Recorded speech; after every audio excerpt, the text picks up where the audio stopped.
So anyway, I just got a string of questions about 2013 stuff before that, if that's all right. I don't know how Yeah, long sure. this will take. And if your memory's anywhere near as good as some people's on this kind of stuff, I had to really dig back and think for stuff like this. So, first question: before you got to the high school, when did you start playing football, and what positions did you play other than quarterback, or when did you start playing quarterback? Sure, yeah. Let's see. I started playing football in 5th grade.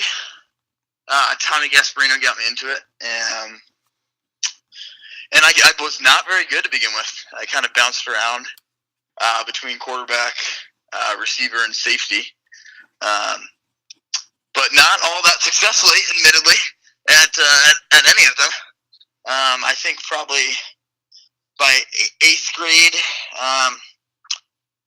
started to see that I could be okay at quarterback, but definitely a late bloomer for sure. Yeah, and so I think you touched on it, but like you weren't kind of the star of the team or anything. You were kind of back seat behind a lot of other. Yeah, people. No, absolutely. Yeah, the stars were definitely like Jay Harrison. Oddly enough, Matt Coley, who didn't play after freshman year, was a star. Him, yeah, no, he was a stud in youth football. So I think people just kind of develop differently, but I was absolutely not one of the stars. And when you got to the high school, when your senior year, it was your first year starting, which was different because Baldwin had done it 2 years, and then Timmy after you did it 2 years. So you spent a year at the JV level. What effect did that, the junior varsity year as a junior, have on you going into your senior year? Sure. I think if anything, it was just a confidence builder.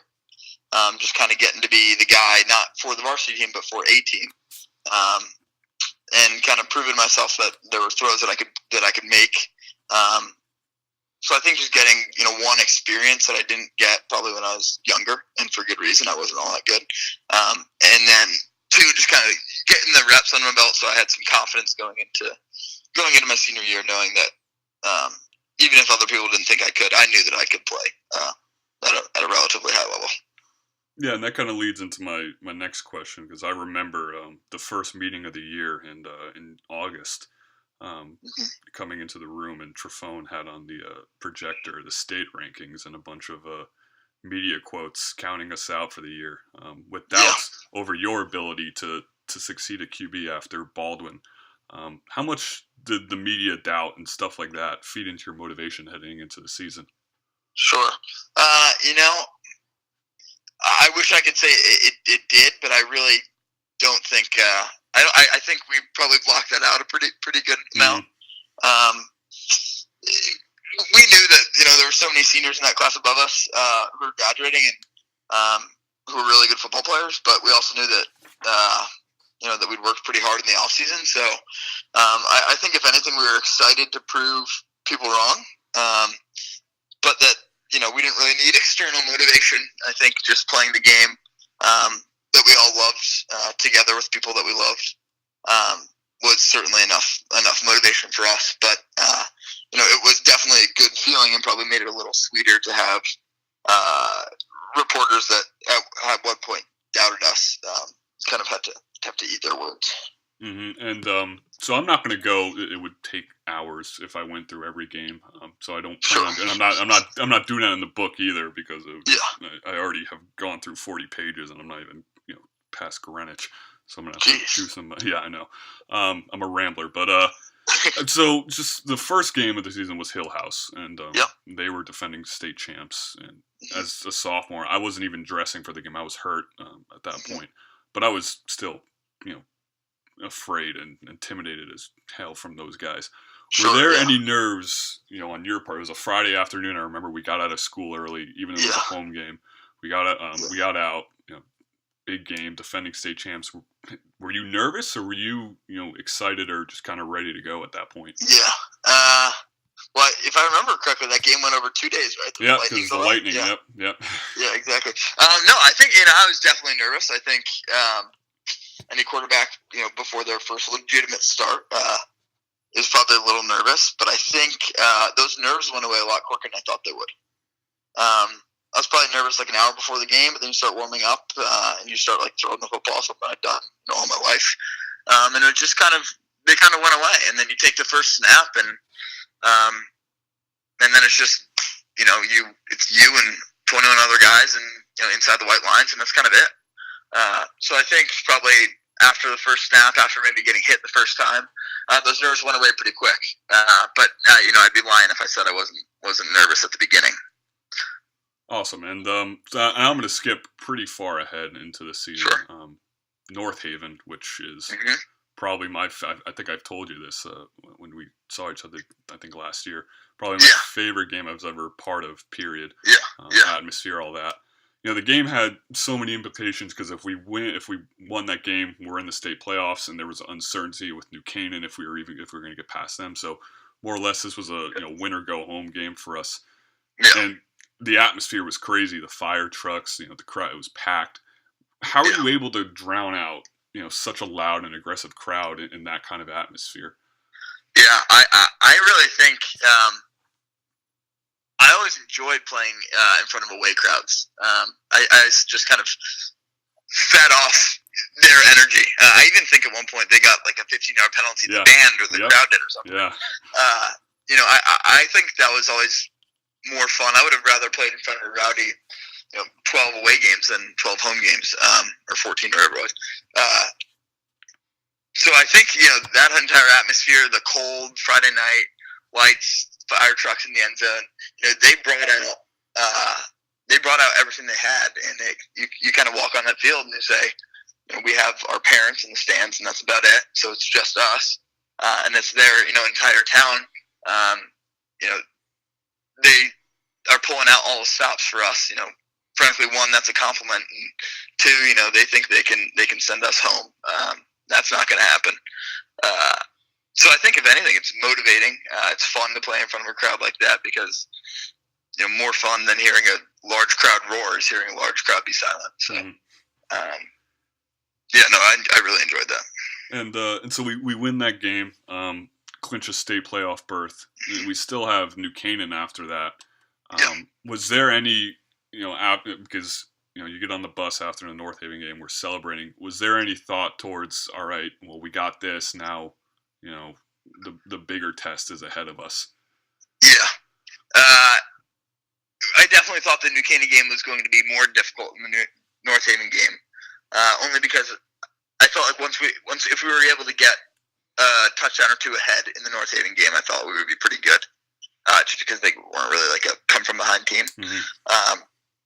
New Canaan was certainly not that. They were a one-play 80-yard touchdown team at any moment. Yeah, there's definitely some, I don't want to call it intimidation, but they were the best, they were the most talented team in the state that we would face, more so than North Haven. So it's definitely,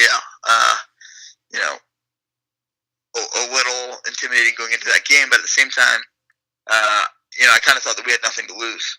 Like we were the underdog. We were also kind of peaking at the right time. I think we were kind of coming in enough. We had some momentum coming into that game. We had some confidence. Ever since that loss to St. Joe's, I think we kind of started clicking, firing on all cylinders, offensively, defensively. So I think we were coming in confident and ready, and they were one, coming off a short week from the St. Joe's state championship game, and two, probably like a little on their high horse. Yeah, definitely. And so now, Thanksgiving Day, I remember stretching and stuff as a sophomore. Again, not a chance in hell I'm touching the field, but I remember them running out with that was their whole sledgehammer year, and ready to piss myself. And at this point, the sea of red, which was just terrifying until eventually when I played at Boyle. But first play of the game, 80-yard touchdown. Right? Yeah. I'm sitting there going, "Here we go again." Our winning streak isn't even. There's not even going to be a winning streak. What's the mentality in your head after that play? They score an 80-yard bomb. Our crowd dies and essentially thinks game over. Yeah, right. No, you definitely felt that from our stands for sure. But I don't think you felt that from us. I think it was kind of, Coach G came up to me and was just like, "Hey, let's go." There's kind of at that point there's no choice but to just kind of swing your axe and just go to work. And I think that's kind of what we did. We just never let that one moment get too big for us. It certainly could have. I think, it would have been really easy to just kind of pack up our bag and say we're about to get rolled, and we could have gotten rolled. But I think we just kind of went to work, and I think for the defense to see the offense go out and kind of show that they can move the ball, if not score, then I think it gave them a little encouragement to kind of go out and say, well, if the offense can do something, we can make a stop too, and then you just kind of string those things together and you have yourself a ball game. Yeah, and now I was talking with Mark Schmidt, if you remember him. Yeah. Sophomore with me, and we're standing on the sideline during that game. And I'm looking at the stats right now that I found. We ran for 109 yards on 26 carries. Mm-hmm. You had 22 of those, 104 yards. You got sacked 7 times over the course of the game. Mark, yesterday when I was talking to him, he still is mesmerized by the fact that you lived through that game. And it's safe to say you took an absolute beating that morning. But how did you manage, really, to continue playing when you really were just getting, Connor Buck and Zach Allen on you, the entire game? Yeah. It's actually kind of funny you say that. I remember getting home and having Thanksgiving, lunch or whatever, dinner after the game, and my mom asked me about this drive in the third quarter. I think I fumbled, but we recovered, and I just had no recollection of it. Just I was like, I don't know what you're talking about. So yeah, definitely took a beating. I think it was just kind of, it was senior year, and I was not going to let my teammates, my best friends who I've been playing with my entire life, let them down. I just wasn't going to do it. And I think, it's cliche to say, they'll have to carry you off the field, but I was not going to leave that field under my own volition. And I think a few big hits or something that, at least in that moment, you can deal with and say, this team means more to me than, a couple of aches and pains. So, I think it's probably a testament more to my teammates than to me that we all stayed, that I and we all were able to play through that game, because it was definitely a physical one. But it's a lot of carries. Yeah, and I was talking to Hudson Hamill too, and it was kind of similar, if you remember, from the Hill House game. Their running back got hurt on Friday of the game, and he came back on Saturday. And I remember Trafone was pissed, but you kind of just said it right there.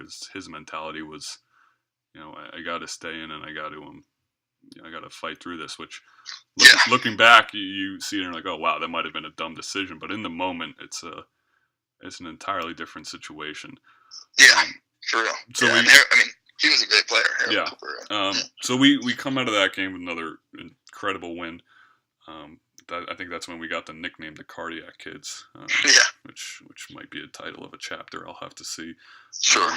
And the state playoffs were wild, especially for a guy like me, and especially for the entire team, because no one had really experienced a state playoff run. The last time we had gone, I think, was 2010 at that point, and I think you guys were freshmen. And in the 2 games before we got to the championship, we won by combined, I think it was 8 points, because it was 31-29 versus Hand, 13-7 versus Middletown. If you had to pick one of those, which one was most stressful? Because they were both, if the other team scores, or if Daly doesn't make that field goal, season's over. Hand was probably frustrating for me, just because I was turning the ball over a few times. So that was frustrating, but I felt like it wasn't that stressful, because it felt like North Haven, and it felt like New Canaan, and that I knew that if we were to get the ball back with 4 or 5 minutes to go, that we could drive down the field, and I didn't really have a doubt in that. So from that standpoint, I felt in control, because I felt like myself in Hand, and I thought our team was healthy, and that we could score at any time. We could move the ball, and it was just some sloppy turnovers, especially by me. Middletown was stressful because I don't know if you remember, but I sprained my MCL in the Hand game. So I really I woke up the next morning, couldn't really move my leg. So come Middletown, I was definitely not feeling very good, and I played pretty poorly. And there were a few drives where Miles had to go in and run the ball a ton. So I'd say Middletown was probably more stressful just because I didn't feel like I could do physically what I needed to do to help the team in the ways that I had before. Mm-hmm. Now, just quickly backtracking, I missed this question. What was your, before a game, say on a Friday night or a Saturday afternoon, what was the ritual for you? Was it, relaxation, or was it trying to get as pumped up as possible? Because I know people have different methods. Like, I always tried to stay as calm as possible, because if I got hyped up, I'd be out of energy before the game even started. Exactly. No, I'm same as you. I would Friday nights. I would park in the same parking lot or parking spot inside the Goodwives Stop and Shop, and I would go in and get a Pedialyte, and then either bring it to like Jay Harrison's house or my house, and I would just plop down and like watch whatever college football game was on that Friday night, some like Maction or something, and then just chill, maybe watch like a little huddle, and then go to bed, wake up. I can never really eat before games, so like night games are kind of hard. Yeah, but wake up, like maybe like have like half a bagel and go to the field pretty early.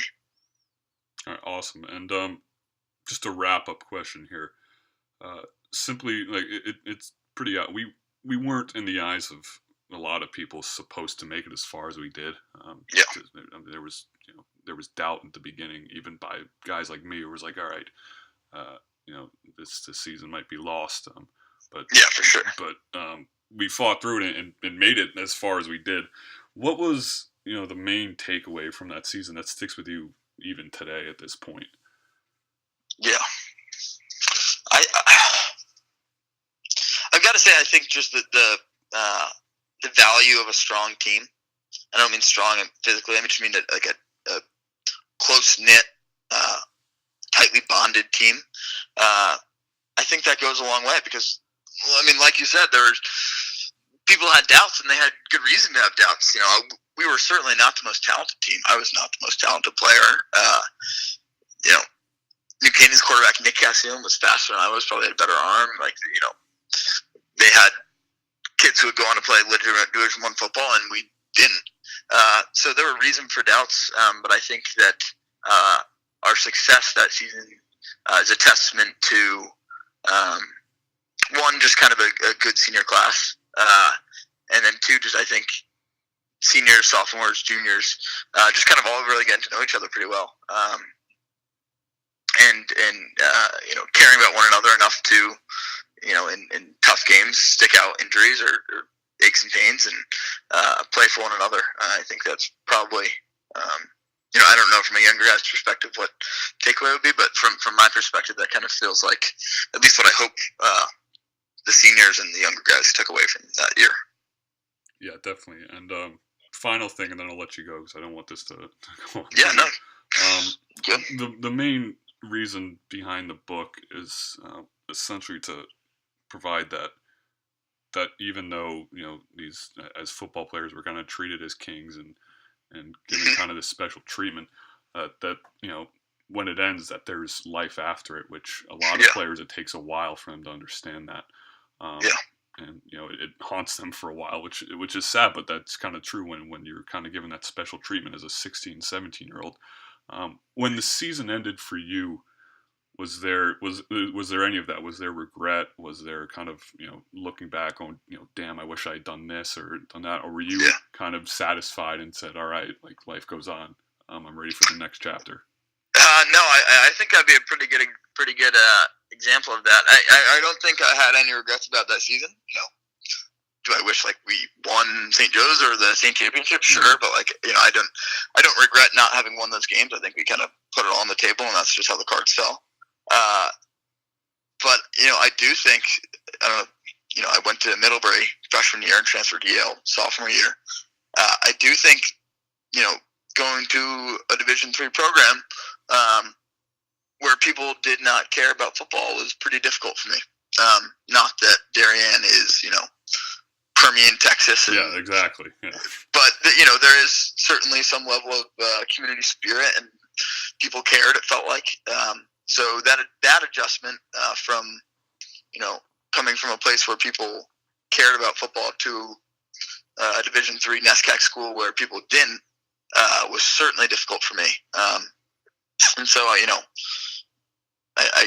came to Yale, a Division I AA school, certainly not, the SEC, not the Big Ten. There's not this, pageantry around the games, but there's some level of caring. And even still, that piece of football, was missing for me. And I frankly don't know. I was never a star quarterback in the Big Ten, but I don't even know if that's if those guys feel that. I'm not sure if there's just a difference that high school provides because you've played with the people for so long, or because you know the people in the stands. I don't know if that's a feeling that you were fortunate to have and should be glad to have had it, but shouldn't ever try to recapture because it might not be recapturable. I'm not sure, but it definitely took maybe a year or two to kind of understand that college football is a bigger beast on the field and can be kind of a smaller thing off the field.